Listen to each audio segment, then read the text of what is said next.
Okay. Who are you? Hayden. Okay, and what are you going to do for me right now? I'm going to, You're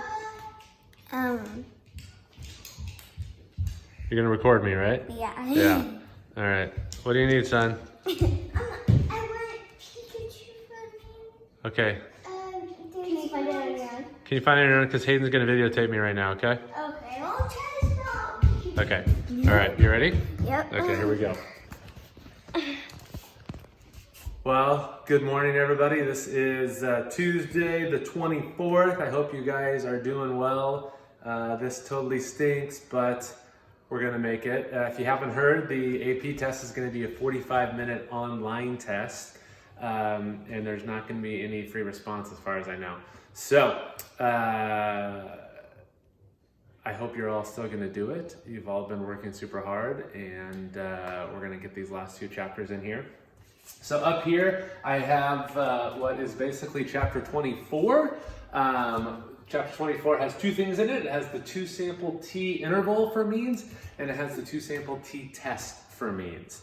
So the first thing I wanted to point out is that if we can recall back with proportions, we had the two proportion, and this is what it looked like. It was P1 minus P2 plus or minus the z, because with proportions we had z's, times the standard error. And the new one that we have looks pretty gosh darn similar to the old one.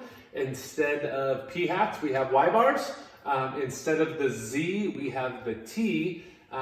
This formula here is a little bit different, but actually you have your formula worksheets, so you don't even need to memorize these things. The big difference, though, is this degree of freedom. So it used to be n minus 1, right? That is not the case for a two sample, okay? The degree of freedom for a two sample is freaking psycho. And if you look in your book, you can see what it is, but nobody wants to find that by hand. And if you go to page 596, that kind of gives a recap of all of the inference. It straight up tells you to use technology. Okay, so we're going to use technology for that. And I forgot my calculator at school, so shame on me. Is that funny, Hayden? Yeah. I'll still show you what to do as far as that goes. But before we do that, that's going to be another video. I want to talk about the conditions for both the interval, the two sample t interval for means, and the two sample t test for means. And they're all pretty much the same as what we had before, random 10% and nearly normal. Don't forget it's random samples, because there's two samples. The 10% we have to do for both samples, and the nearly normal we have to do for both samples.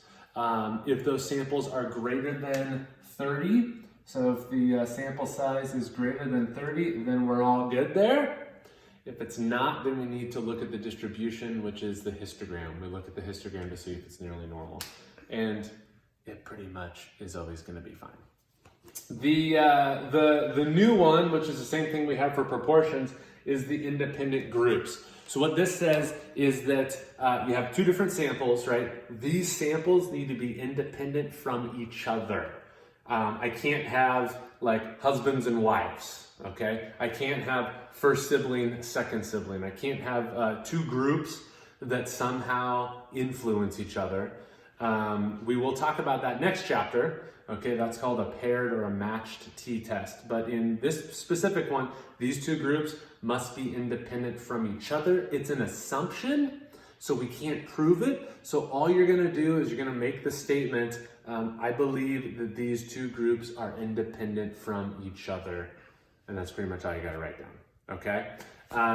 Even though we're not doing a free response questioning for the test, that could be a multiple choice question. They might ask you which one of the conditions are. Okay, so that's gonna be the first one. Click on the next video for part 2.